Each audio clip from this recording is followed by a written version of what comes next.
Bupati Rejang Lebong, Dr. Handes Haji Syamsul Effendi, menanam benih padi gogo di lahan petani Desa Kampung Melayu, Bermani Ulu. Aksi tanam padi di lahan darat itu berlangsung pukul 9 waktu Indonesia Barat Jumat, 21 Juni 2024. Saat menanam benih padi gogo itu, Bupati didampingi Dandim 0409. Letkol Air Hamoch Irfan Yuli Saputro, Kadis Pertanian dan Peternakan, Insinyur Amrul EB, M.Si, Kadis Ketahanan Pangan, Taman, SP dan Kepala Bapeda, Hirdes Lapendo Pasju, S.STP, M.Si. Kasiops Brimob, Ibda Ali Imran TSH. Kapolsek dan Perwakilan Polres. Serta Camat Bermani Ulu, Dr. Handes Hantoni, M.Si dan perwakilan dari Balai Penerapan Standar Instrumen Pertanian Provinsi Bengkulu. Plus para kades di wilayah Bermani Ulu.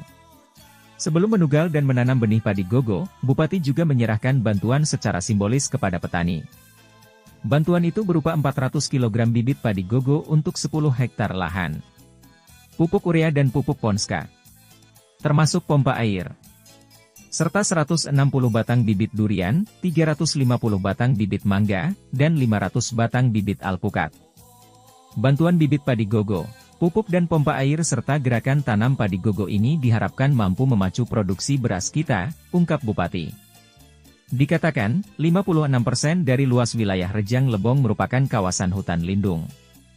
Sisanya, 44% lagi berupa wilayah permukiman dan budidaya pertanian berupa perkebunan kopi, hortikultura, sawah dan sayur-sayuran. Ketika diwawancara Bupati Rejang Lebong Dr. Handes Haji Syamsul Effendi menjelaskan. Ini di luasan berapa hektar di Bermani Ulu ini Pak? Yang baru kita awali 10 hektar. 10 hektar dulu ya. Jadi gini, pertama terima kasih dan Alhamdulillah pagi menjelang siang ini kita bersama-sama Musbida termasuk Pak Dandim, Pak Kapolres, kemudian Pak Camat, Kadis dapat hadir di Desa Kampung Melayu khususnya di areal persawahan sehubungan dengan penyerahan alat-alat pertanian, kelengkapan pertanian mulai dari bibit pupuk padi gogo, padi biasa, kemudian pompa air, kemudian pupuk, kemudian beberapa bibit tanaman-tanaman produksi yaitu seperti buah durian, jengkol, pokat dan sebagainya. Itu kegiatan ini artinya selaras dengan program pemerintah pusat, baik itu Departemen Pertanian, kemudian Menhankam, serta dengan jajarannya sampailah ke tingkat daerah ini. Nah, tentu harapan kita dengan seperti yang sudah kita serahkan bibit ini, pertama harapan kita bibit ini akan segera diturunkan, artinya dimanfaatkan untuk ditanam. Nah, kemudian sarana lain mendukung, seperti kalau air memang kurang, itu disediakan pompa air. Kalau pupuknya kurang, memang pupuknya sudah kita kasihkan, kita sampaikan. Nah, sekarang artinya yang penting bagaimana artinya keinginan masyarakat dalam mengelola ataupun merawat daripada tanaman yang sudah kami yang diserahkan oleh pemerintah ini. Tentu harapan kita ke depannya artinya kita menuju ke arah sejahtera. Walaupun arti sejahtera itu sulit kita indikator jelasnya, tapi kalau kita ada pangan, ada sandang, insya Allah itu masuk salah satu kategorinya. Nah, mudah-mudahan arahnya lebih jauh. Padi ini bisa nanti kalau diusahakan dikembangkan lagi, diturunkan lagi di beberapa tempat lain. Seperti hari ini memang ada sekitar 10 hektar. Nah, mudah-mudahan artinya ini menjadi pilot project lah untuk menangani masalah katakanlah rawan pangan ataupun ya kelangkaan ketersediaan bahan pangan tersebut. Nah, kemudian tadi kita juga menyerahkan artinya pupuk bersubsidi. Nah, pupuk ini sendiri mengalami kenaikan berdasarkan usulan kita beberapa waktu yang lalu dari posisi 1,6 menjadi 1,8 sekian ton. Nah, tentu pupuk ini kita sekaligus juga menepis isu di luar bahwa pupuk itu langka. Sebenarnya pupuk ini tidak langka, cuma artinya kurang sampainya di titik pendistribusian terakhir. Nah, mungkin ini tadi ada kendala, mungkin masyarakat ataupun kelompok tani yang belum terbentuk. Nah, sementara menebus pupuk ini harus ada kelompok tani, harus ada KTA-nya. Nah, kemudian disediakan oleh petani itu sendiri ataupun kelompok uang cash.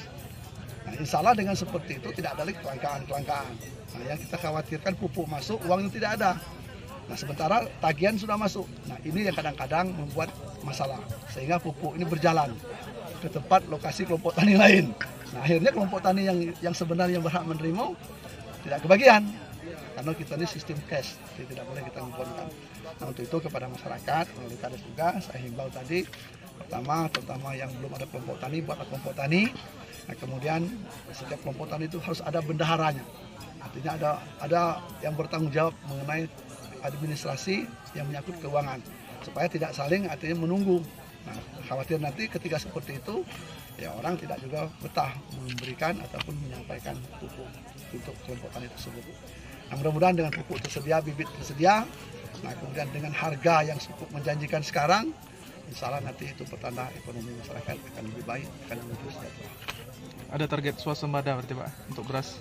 Ya, kalau untuk beras secara keseluruhan, artinya kalau untuk swasembada mungkin kita semua sepakat akan menuju ke sana arahnya. Tapi ya kapan pelaksanaannya swasembada inilah prosesnya dulu.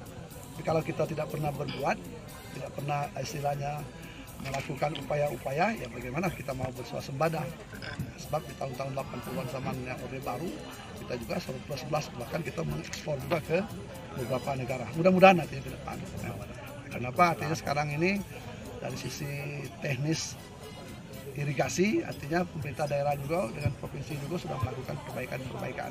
Contoh seperti di daerah Empat Pulau, di daerah Durian Mas, Kujalo.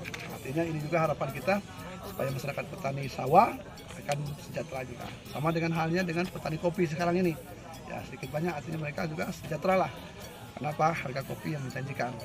Salah artinya yang saya bisa pesankan petani kopi, belanjalah sesuai dengan kebutuhan, tidak berdasarkan keinginan. Jika perlu simpan di bank. Bupati juga berjanji akan memprogramkan pembangunan jalan desa Kampung Melayu Transat sepanjang 2,6 km yang diusulkan Kades Kampung Melayu, Andoyo. Kalau tahun 2024 ini, pembangunan jalan ini belum direalisasikan. Tapi, akan kita usahakan di tahun 2025. Jadi, Pak Ketua Bapeda tolong catat dan rencanakan usul pembangunan jalan Kampung Melayu Transat di tahun 2025. Karena jalan ini merupakan jalan produksi pertanian yang potensial, jelas Bupati. Sementara Kepala Dinas Pertanian dan Peternakan Rejang Lebong, Insinyur Amrul Ebi, M.Si. melaporkan, total bantuan dari dana APBN dan APBD untuk petani dan direalisasi tahun 2024. Tahun ini kita sudah menyalurkan bantuan bibit padi sebanyak 37,225 kg bibit padi itu diberikan kepada 142 kelompok tani yang mengelola 1.489 hektar sawah di 15 kecamatan. Ditambah 30.000 kg bibit jagung untuk 2.000 hektar lahan. Serta 400 kg bibit padi gogo untuk 3 kelompok tani yang menggarap 10 hektar lahan. Sedangkan bantuan dari dana APBD berupa 1.100 batang bibit durian untuk 12 kelompok tani, 1.350 bibit mangga dan 1.100 batang bibit alpukat. Bantuan ini disalurkan di 12 kelompok tani, tutur Amrul Ebi. Saat ini lanjut Amrul Ebi, ada 5 pompa air untuk lahan rentang kering. 2 pompa air diberikan kepada kelompok Barokah Desa Purwodadi, 1 pompa untuk kelompok Serdang Jaya Desa Tebat Tenong Luar, 1 pompa untuk kelompok Gemas Desa Tebat Tenong Luar, dan 1 pompa lagi untuk kelompok wanita tani Cempaka Desa Datara Tapus. Tahun ini, kuota pupuk bersubsidi di Rejang Lebong bertambah. Urea dari 1.093 ton menjadi 1.868 ton, Ponska dari 2.416 ton menjadi 5.167 ton. Diharapkan para kelompok tani dapat menyiapkan dana pembelian pupuk bersubsidi ini. Sebab pembelian pupuk ini harus cash and carry. Diharapkan dengan kenaikan kuota pupuk bersubsidi yang diusulkan Pak Bupati ini dapat mendukung peningkatan produksi panen petani, demikian Amrul Ebi. Dari lokasi kegiatan Tatang Suharmanto melaporkan.